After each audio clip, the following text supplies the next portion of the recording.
선생님들은 결단이라는 단어를 어떻게 이해하고 계시나요? 결단. 제가 네이버 국어 사전을 찾아보니까 이렇게 정의가 되어 있습니다. 결정적인 판단을 하거나 단정을 내림. 유사어로는요, 뭐 결정, 결심, 뭐 결론 이렇게 좀 되어 있더라고요. 그다음 이렇게 우리가 무엇인가를 결단하잖아요. 쉽게 얘기하면 이런 겁니다. 무엇인가 하기로 결정하고 반대로는 무엇인가 하지 않기로 끊어내고 단절하고 버리는 것이죠. 우리는 신앙생활 속에서도 늘 결단을 합니다. 매 순간 결단을 하면서 우리는 살아가고 있죠. 그런데 이 결단이 하나님과 나의 뜻이 일치하면 괜찮지만 하나님의 뜻과 나의 뜻이 불일치했을 때, 충돌됐을 때 우리는 올바른 결단을 해야 될 것입니다. 하나님의 뜻이 무엇인지를 올바로 분별하고 하나님의 원하시는 것을 붙들고 행해야 되겠죠. 반대로는 나의 뜻을 저버리고 끊어내고 버려야 될 것입니다. 저는 이 결단의 모습을 보면 그 아이가 10달 동안 엄마의 뱃속에 있다가 잉태되는 장면이 이렇게 연상이 되더라고요. 아이가요, 엄마 뱃속에 10달 동안 거기에서 먹고 자라고 하다가 어느 시기가 되면 세상 밖으로 나오잖아요. 그때 무엇을 하나요? 탯줄을 이렇게 자르게 됩니다. 안 자르면 나올 수가 없어요. 저희 여기 계신 모든 성도님들이 다 탯줄을 자르고 세상 밖으로 나온 겁니다. 왜냐하면 우리 배꼽이 증거를 좀 하고 있죠. 근데요, 아이가요, 그동안 엄마 뱃속에서 모든 양분과 수분을 이 탯줄을 통해서 공급받다가 끊어내는 순간 모든 것을 잃어버릴 것 같은 느낌이 들지만 어떻게 되나요? 전혀 다른 세계가 펼쳐지죠. 그동안 탯줄을 통해서 의지하고 살아왔는데 이제는 자기 입으로 무엇인가를 먹게 되는 놀라운 일을 그 아이는 경험하게 됩니다. 우리도 신앙생활을 하다 보면요.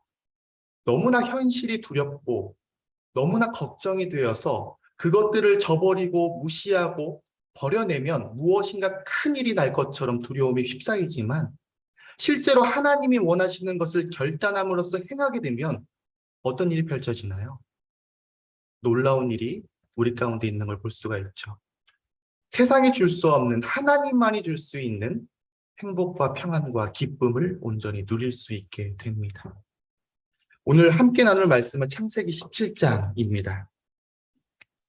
주제는 전능하신 하나님 앞에서 완전히 행하라라는 주제를 가지고 함께 교제하기를 원하는데요. 이 말씀을 통해서 결단하는 시간이 되었으면 좋겠습니다. 창세기 17장 1절 말씀입니다.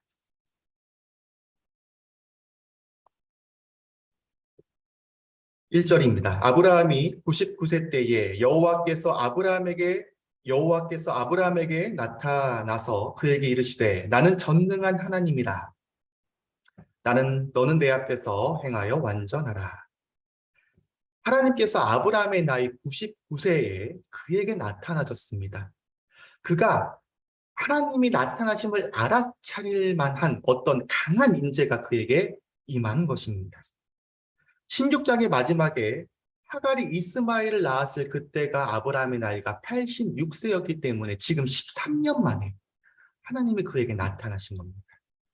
그래서 그에게 하신 첫 마디가 엘샤다이, 나는 전능하신 하나님이다라는 것을 그에게 분명하게 알게 하십니다.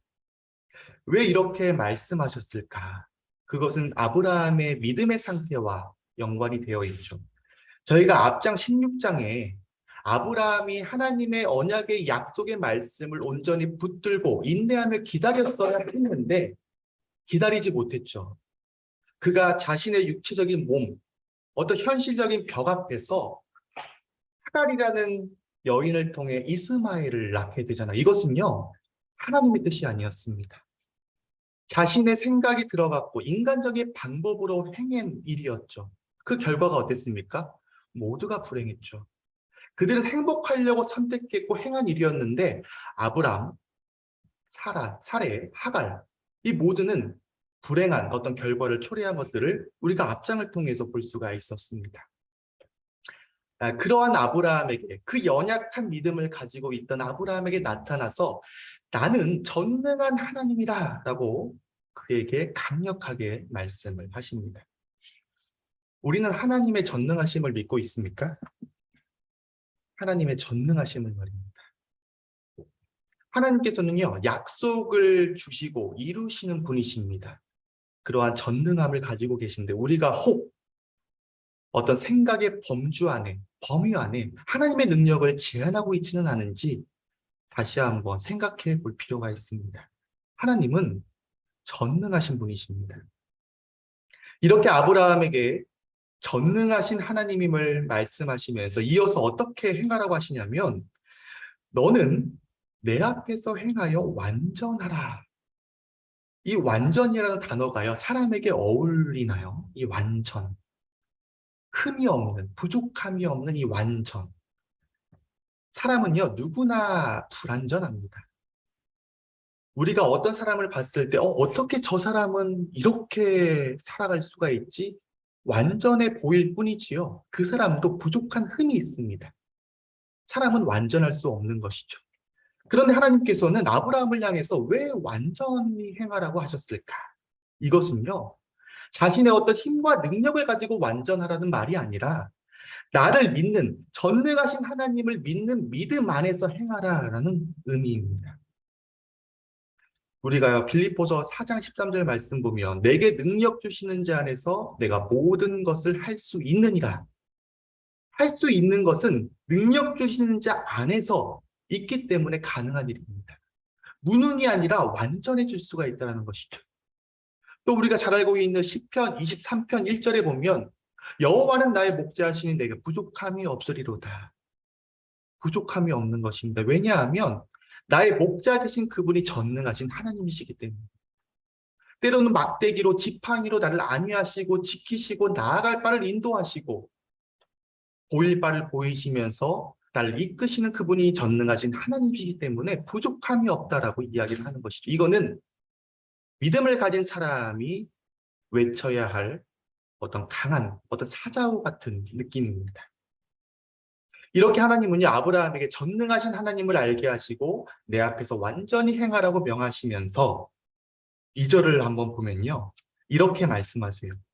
내가 내 언약을 나와 너 사이에 두어 너를 크게 번성하게 하리라 하시니, 아브라함이 크게 번성할 수 있는 이유가 나와 있습니다. 그 이유는요, 바로 하나님과 아브라함 그 사이에 언약이 있다라는 거예요. 그렇죠. 이 언약이 있다라는 것은요, 이미 결론이 난 겁니다. 될지 안 될지의 문제가 아니에요. 시기의 문제만 남아 있습니다. 언제 이루어질지 아닐지에 대한 그 시기만 남아 있는 상황인 겁니다. 그런데요, 나보다 나를 더 잘하시는 하나님께서 가장 최적의 타이밍에 꼭 필요한 것을 주실 거라는 믿음이 있다면 그것도 문제가 되지 않는 것이죠. 지금 아브라함과 하나님 사이에 그 언약이 있음을 아브라함에게 이야기하고 있습니다. 우리도 하나님과 나 사이에 언약이 있습니다. 너무나 많죠. 이것은요, 물을 유로 창조하시고 불가능을 가능케 하시고 모든 사람이 안 된다고 했던 그 일을 가능하도록 이루어지게끔 하시는 그게 바로 능력의 언약입니다. 우리가 이 언약을 소유하고 있는 자들이죠. 이 언약을 아브라함에게 딱 보게 하시는데요. 아브라함이 어떻게 하냐면요, 3절에 보면 아브라함이 엎드렸더니 하나님이 또 그에게 말씀하여 이르시되, 아브라함의 자세는요, 완전히 엎드렸습니다. 엎드렸다는 것은 몸을 낮추는 것도 맞지만 그 마음이 온전히 낮아진 겁니다. 하나님 앞에서. 하나님 말씀하옵소서, 주의 종이 듣겠나이다. 이런 태도를 보이고 있는 거죠. 우리 자세도 이러한 엎드림이 있어야 됩니다. 하나님의 말씀 앞에서 하나님을 경외한다면 이러한 몸과 마음의 자세가 내가 취할 수 있는 가장 낮은 자세로 하나님 앞에 서야 되는 것입니다. 나의 고개를 뻣뻣이 세우고 하나님 말씀하세요. 제가 듣고 이것이 맞는지 아닌지를 판단하고 결정해서 행동하도록 할게요. 이거는 믿는 자의 사람의 태도가 아니죠. 하나님이 말씀하시면 나의 생각과 뜻에 상관없이 순종하는 것이 바로 믿는 자의 모습인 것입니다. 이렇게 하나님의 말씀 앞에서 그가 엎드렸더니 하나님의 음성을 듣게 되는데요. 4절, 5절 보면 보라 내 언약이 너와 함께 있으니 너는 여러 민족의 아버지가 될지라. 이제 후로는 내 이름을 아브람이라 하지 아니하고 아브라함이라고 하리니 이는 내가 너를 여러 민족의 아버지가 되게 함이니라. 자, 그 뒤에 보면요. 아브라함에게 살의 이름도 바꾸라고 명하시는 걸 볼 수 있어요. 15절, 16절로 좀 넘어가서 보시면 하나님이 아브라함에게 이렇게 이르십니다. 하나님이 또 아브라함에게 이르시되 내 아내 사레는 이름을 사레라 하지 말고 사라라 하라. 내가 그에게 복을 주어 그가 내게 아들을 낳아 주게 하며 내가 그에게 복을 주어 그를 여러 민족의 어머니가 되게 하리니 민족의 여러 왕이 그에게서 나리라.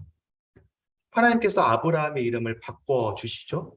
어떻게 바꿔주셨나요? 아브라함에서 아브라함으로 바뀌었습니다. 이름이 바뀌었다는 것은 그 이름 안에 있는 뜻이 바뀐 겁니다. 전에는 존귀한 아버지였다면 지금은 열방의 아버지, 여러 민족의 아버지가 되었죠. 아내 사례도 마찬가지입니다. 사례에서 사라로 바뀌었습니다. 사례는 나의 공주라는 의미를 갖고 있지만 사라는 여러 민족의 어머니라는 뜻을 가지고 있죠. 성도님들은 이름이 바뀐 적이 있으십니까? 곰곰이 한번 생각해 보시기 바랍니다. 나의 이름은 바뀌었는가? 고린도후서 5장 17절 말씀을 보겠습니다. 고린도후서 5장 17절입니다.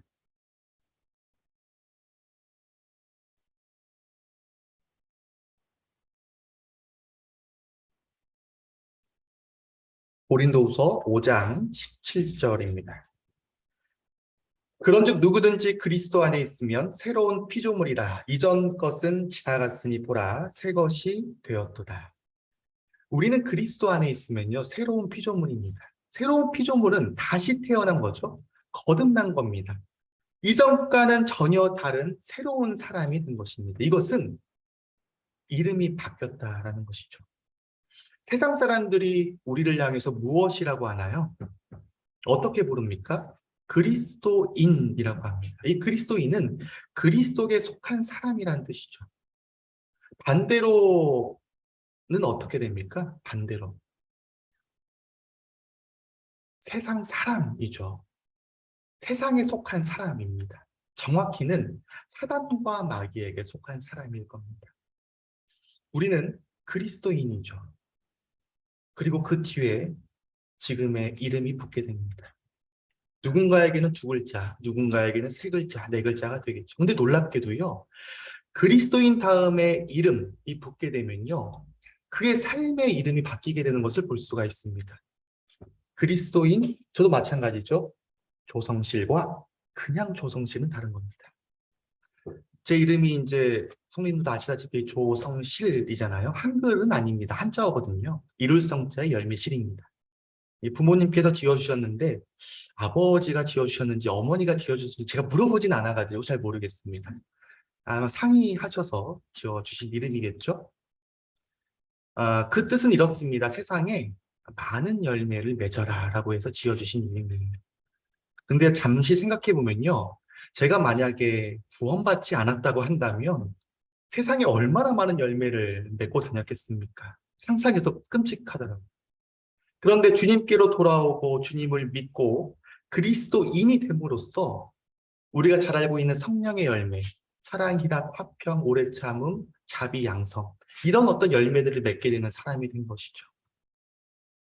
제 딸도 이름이 이내입니다. 하나님께서 주셔서 그 이름을 그대로 지었습니다. 어디린 자의 사랑의 자인데요. 이 땅에 얼마나 사랑이 메말라 있나요? 그래서 이 아이를 통해서 하나님의 사랑이 그 안에 차고 넘쳐서 이웃에게 좀 전하는 사람이 되었으면 좋겠다 해서 지은 이름입니다. 근데 그 의미를 보면요. 세상의 이치와는 맞지 않죠. 세상은 어떻게 하면 사랑을 받을 수 있을까에 목매고 있지만 그 아이는 어떻게 하면 사랑을 줄 수 있을까를 아마 고민하면서 살아가지 않을까 생각이 듭니다. 성도님들도요. 새로운 피조물이 되었기 때문에 우리의 이름 앞에 그리스도인이 붙기 때문에 이름이 바뀐 것입니다. 이름의 뜻과 의미가 달라진 것이죠. 나는 어떠한 삶을 살아가고 있는지를 다시 한번 생각해 보게 됩니다. 이렇게 아브라함이 아브라함으로, 사레가 사라로 이름이 바뀌면서 언약의 표징으로 할례를 행하라고 명하시는데요. 자, 본문 말씀 17장으로 돌아와서 9절에서 11절 말씀입니다. 창세기 17장 9절에서 11절입니다.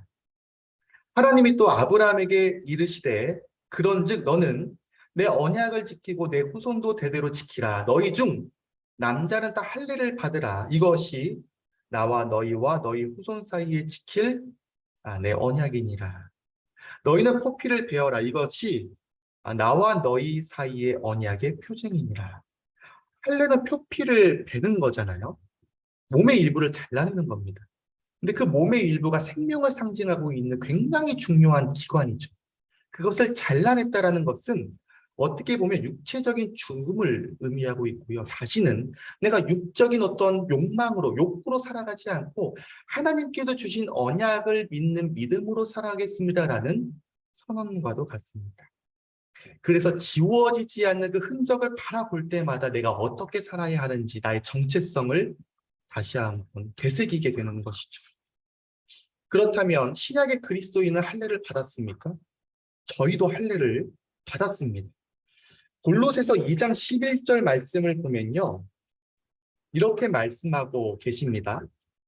또 그 안에서 너희가 손으로 하지 아니한 할례를 받았으니 곧 육의 몸을 벗는 것이요 그리스도의 할례니라. 우리도 할례를 받았습니다. 아브라함은 손을 대서 하는 할례를 했지만 우리는 손으로 하지 않은 할례를 받았습니다. 그 할례는 그리스도의 할례이죠.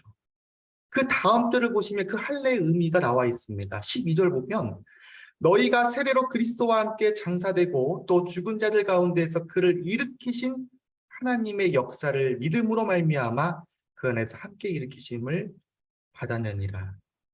신약 시대에 있어서 할례는 구원을 받고 행해지는 침례입니다. 침례는 물속으로 완전히 잠기는 거죠. 장사 지내는 겁니다. 내가 육체 가운데서 죽고 새롭게 태어나는 새로운 피조물로 거듭났다라는 것을 말하고 있습니다. 이제는 죄에 대하여 죽고 의에 대하여 산 자. 더 이상 세상에 얽매이지 않고 하나님의 뜻을 구하며 행하는 사람. 그리스도에 속한 자이고 세상에 속하지 않은 사람. 이것을 하나님과 성도들 앞에서 고백하고 세상들 앞에서 선포하는 것과 같죠. 우리가 침례식을 거할 때 이 찬양 늘 부르지 않습니까? 예수로 나의 구주 삼고 성령과 피로써 거듭나니 이 세상에서 내 영혼이 하늘의 영광 누리도다. 이것이 나의 간증이요. 이것이 나의 찬송일세. 나 사는 동안 끊임없이 구주를 찬송할지로다. 이 침례 사건을 통해서 주와 함께 완전히 죽고 주와 함께 완전히 산 자가 되었다는 사실을 기억하게 됩니다. 그 흔적이 우리에게도 지금까지 늘 영원히 남아있게 되는 것을 볼 수가 있습니다. 이러한 의미를 갖는 할례를 하나님께서 그에게 행하라고 하시면서 그를 떠나서 올라가시고요. 아브라함은 그 명령을 따라서 행하게 되는데요. 믿음의 조상 아브라함이 어떻게 순종하는지를 보면요. 이게 진짜 순종하구나 하는 것들을 다시 한번 좀 보게 됐습니다. 본문 17장 23절부터 27절 말씀을 보시면 이에 아브라함이 하나님이 자기에게 말씀하신 대로 이날에 그 아들 이스마엘과 집에서 태어난 모든 자와 돈으로 산 모든 자 곧 아브라함의 집 사람 중 모든 남자를 데려다가 그 표피를 베었으니 아브라함이 그 표피를 벤 때는 99세였고 그의 아들 이스마엘이 그 표피를 벤 때는 13세였더라. 그날에 아브라함과 그 아들 이스마엘이 할례를 받았고 그 집의 모든 남자 곧 집에서 태어난 자와 돈으로 이방 사람들에게서 사온 자가 다 그와 함께 할례를 받았더라. 지금 아브라함의 집에 있는 모든 남자, 그 집에서 태어난 남자뿐만 아니라 돈으로 산 이방 남자들까지도 다 할례를 행했잖아요. 근데 그 할례를 행하는 모습을 보면요. 첫 번째로 그가 지체하지 않았습니다. 즉각적으로 했어요. 하나님 앞에 묻거나 따지지 않아요. 자신의 생각이 개입되지 않습니다. 하나님께서 하라고 하신 것 그대로 즉각적으로 행했습니다. 두 번째로는요, 철저하게 행했어요. 일부의 남자만 할 일을 행하지 않았고 모든 남자에게 행했습니다.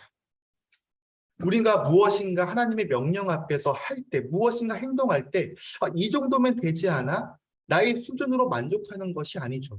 하나님께서 말씀하신 대로 끝까지 행하는 것이 순종임을 보게 되는 겁니다. 세 번째로는요, 아브라함이 가장 나이가 많았을 것 같아요. 99세예요. 이 99세라는 것은 적지 않은 나이임을 볼 수 있어요. 이건 어쩌면 본인에게는 큰 제약일 수도 있습니다. 그런데 이 아브라함은 이 나이라는 제약 조건을 뛰어넘고 순종하는 걸 볼 수 있어요. 우리는 때로는 이러면은 이래서 안 되고 저래서 안 된다는 어떤 여러 가지 어떤 상황들, 조건들, 여건들 이런 것들을 뒤에 붙여가면서 하나님 앞에 핑계를 댈 때가 있습니다. 근데 아브라함은요, 이런 제약 조건이 의미가 없는 것을 볼 수가 있어요. 그것들을 뛰어넘으면서 순종하는 모습을 우리에게 보여주고 있습니다. 이러한 순종을 아브라함은 할례를 행하면서 하나님 앞에 보이고 오늘 본문 말씀이 끝이 납니다. 오늘 창세기 17장 말씀을 함께 성도님과 교제했습니다. 이 말씀을 통해서 이 시간 결단했으면 좋겠습니다. 전능하신 하나님 앞에서 완전히 행하는 결단을 말입니다. 우리에게는요, 하나님과 우리 사이에는 언약이 있습니다. 이 성경 말씀이 하나님께서 우리에게 주신 언약입니다. 그리고 그 언약을 잊지 않고 기억하도록 우리의 이름을 바꿔주셨고요. 할례의 흔적을 주셨습니다. 우리는 누군가에게 이름을 소개할 때마다 아니면 누군가에게 이름을 불려질 때마다 그 언약을 기억하게 되고요. 우리에게 지금 남아있는 흔적을 통해서도 이 언약을 다시 한번 돌아보게 되는 것입니다. 이 언약을 붙들고 우리가 결단해야 하는 것이죠. 자, 결단하셨다면 이제는 순종의 한 걸음을 내디딜 때입니다. 요즘 이내가 걷는 연습을 수시로 합니다. 어제는 퇴근하고 이렇게 집에 왔는데 아빠한테 이렇게 기어서 오더라고요. 저는 이제 반가운 마음에 오는 줄 알았더니 저를 디딤돌 삼아가지고 열심히 걷는 연습을 하려고 찾아온 거였습니다. 이 열심히 이제 걷기 연습을 하는데 또 얼마나 또 잘 이렇게 기겠어요. 이게 본인이 이제 가고자 하는 곳이나 얻고자 하는 것이 있으면 주변의 어떤 상황과 여건을 보지 않습니다. 무조건 거기로 돌진하는 걸 볼 수 있어요. 아무리 위험하다고 이야기해도 받아도 소용이 없습니다. 본인이 얻고자 하는 것을 끝까지 얻을 때까지 가더라고요. 저는 그 모습을 보면서 우리의 순종의 모습이 인해를 통해서도 볼 수 있겠구나 하는 생각이 들었습니다. 아브라함은요, 즉각적으로 순종했습니다. 철저하게 했습니다. 나이의 조건을 뛰어넘는 순종을 했습니다. 우리 또한 하나님이 주신 것을 붙들고 그것만을 바라보고, 아니 세상의 눈치 보는 것이 아니라 하나님께서 주신 그 말씀만을 보면서 즉각적으로 철저하게 우리의 어떤 환경적인 제약 조건을 뛰어넘어서 순종하는 그 아름다운 모습이 우리의 삶의 모든 영역에서 가득하기를 소망하고 꿈꿔봅니다. 네, 오늘은 이상으로 말씀을 마치도록 하겠습니다. 감사합니다.